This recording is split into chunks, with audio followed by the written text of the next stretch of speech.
বিকাশের I love you চক্র কিভাবে আপনার কাছ থেকে টাকা নিয়ে যায়। একজনের কাছ থেকে টাকা নিয়ে গেছে, তিনি একটা ব্যবসা করেন অনলাইনে, আর তিনি এটা বুঝতে পারেন নাই।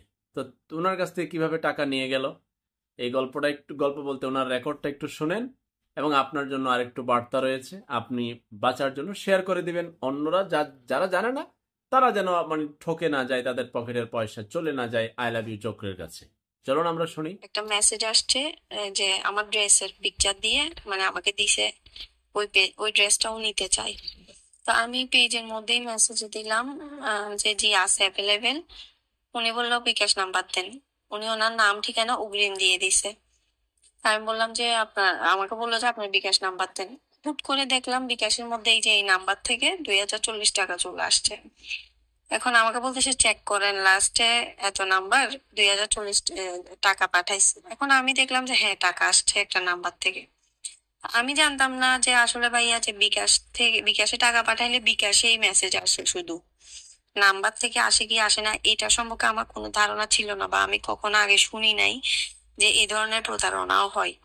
আমি নাম্বারে দেখে আমি আর বিকাশ চেক করি নাই।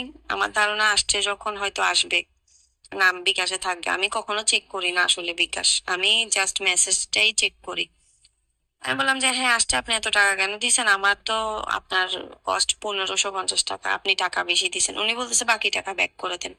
আমি বাকি টাকা ব্যাক করে দিলাম।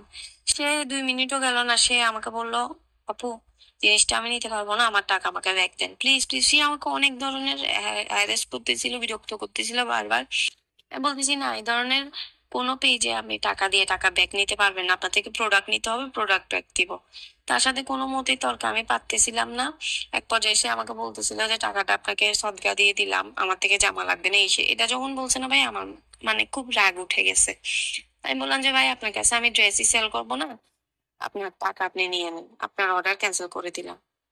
সেটা বলে আমি কি করলাম, তার বাকি টাকাটাও তাকে ফেরত দিয়ে দিলাম। ফেরত দিয়ে 1-2 মিনিট পরে আমি হঠাৎ করে চিন্তা করলাম যে দেখি আমার বিকাশে কত আছে। দেখলাম যে আমার আগে টাকা থেকে কম আছে। এখন আমি চিন্তা করতেছি আমি কোথায় কোথায় টাকা খরচ করলাম। দেখলাম যে না, আমি তো টাকা খরচ করেও আমার বিকাশে আরো এত টাকা থাকার কথা। কিন্তু যদি কখনো আপনার এরকম মেসেজ আসে, আপনাকে প্রথম কাজ হচ্ছে আপনার ব্যালেন্স চেক করবেন বিকাশ অ্যাপে গিয়ে। আপনি ব্যালেন্স যদি চেক না করেন, মেসেজের উপর নির্ভর করে আপনি ভাবেন যে আপনাকে কেউ টাকা দিয়েছে, তাহলে তো আপনি ঠকে যাবেন এবং আপনি প্রতারিত হবেন, আপনাকে ঠকিয়ে দিবে ওই আই লাভ ইউ চক্র। তাই আমি আপনাদেরকে বিনীত অনুরোধ রাখছি, যে কোনো অনলাইন মাধ্যমে, বিকাশ হতে পারে, নগদ হতে পারে, রকেট হতে পারে, আপনার এখানে মেসেজ আসলো, তার মানে আপনার টাকা টাকা আইসা পড়ছেন, আপনার ব্যালেন্সটা চেক করে দেখবেন, কারণ এরকম প্রতারণার মেসেজ প্রচুর আসে। তাই সাবধান থাকবেন, শেয়ার করে অন্যদেরকে সতর্ক করে দেন।